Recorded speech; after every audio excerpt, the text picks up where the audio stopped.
Les rois du transport urbain sont appelés Zémidjan ou Zem tout court.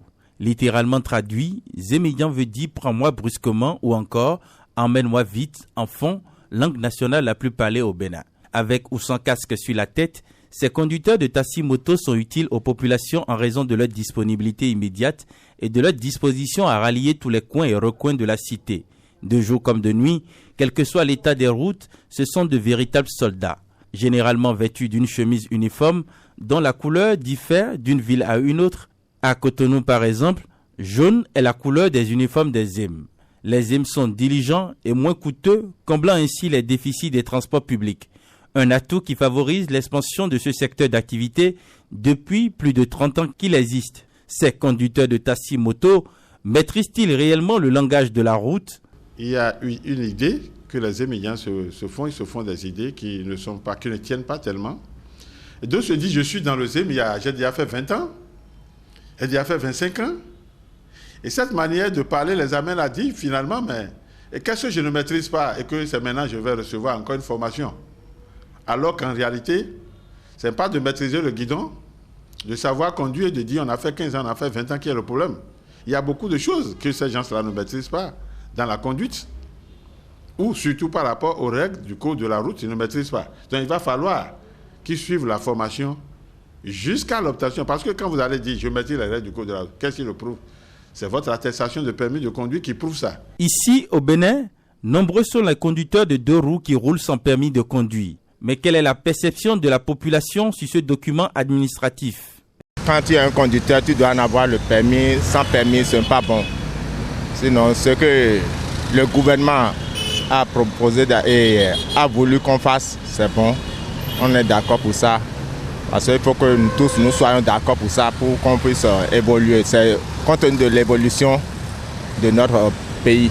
Avoir permis de conduite, c'est bon.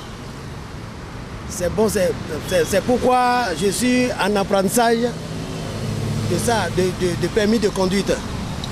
Et autant que j'ai commencé, j'ai vu que c'est bon, parce que j'ai évité beaucoup de choses côté accident.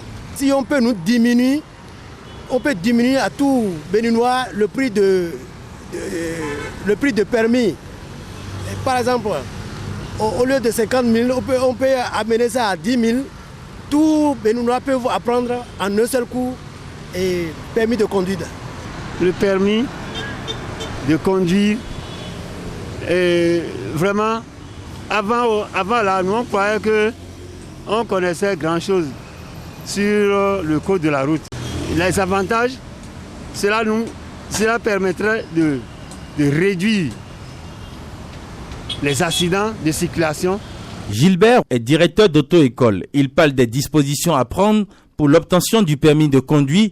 Donc le permis, c'est un diplôme, comme on le dit, une attestation délivrée à quelqu'un qui sait bien conduire et qui maîtrise correctement le code de la route.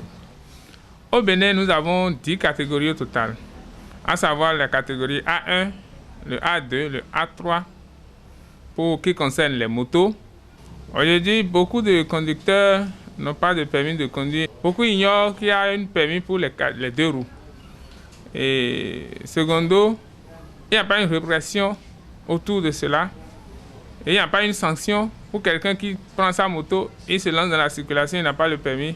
Il n'y a pas une sanction, donc tout le monde circule sans permis, surtout à 2 roues. Maintenant, avant que l'administration ne se réveille de son sommeil pour amener les conducteurs des 2 roues en général et les conducteurs de taxi-moto en particulier à prendre le permis de conduire, les organisations de la société civile jouent leur partition. Bruno Arwangan est le président de l'ONG Attention Sécurité pour tous. Il fait cas du programme 2000 permis à 2000 motocyclistes gratuites au Bénin. Cette initiative vise à participer à la réduction des accidents de la circulation dus à la méconnaissance du code de la route. Nous ne pouvons pas circuler sans avoir connaître les règles qui régissent la circulation. C'est pour cela que l'ONG a initié un programme de donner 2000 permis à 2000 motocyclistes gratuits. De la formation jusqu'au permis, les apprenants ne paieront rien. Ici, l'ordonnance numéro 74-11 du 22 février 1974, modifiant l'ordonnance numéro 32 PR, MFAE, DB, MTPTP du 13 août 1966 décide en son article 1er reste valable pour ce qui concerne les véhicules dits de catégorie A1 qui sont par définition les véhicules à moteur thermique dont la cylindrée n'excède pas les 125 cm3. Mais force est de constater que jusqu'à ce jour, le permis de conduire des motos n'est pas une réalité au Bénin. À qui la faute? La première institution qu'on peut toucher, c'est d'abord les autorités qui ont permis de prendre les véhicules à 2 roues sans avoir exigé le permis de conduire. Le permis de conduire pour moto n'est pas un luxe, mais une nécessité.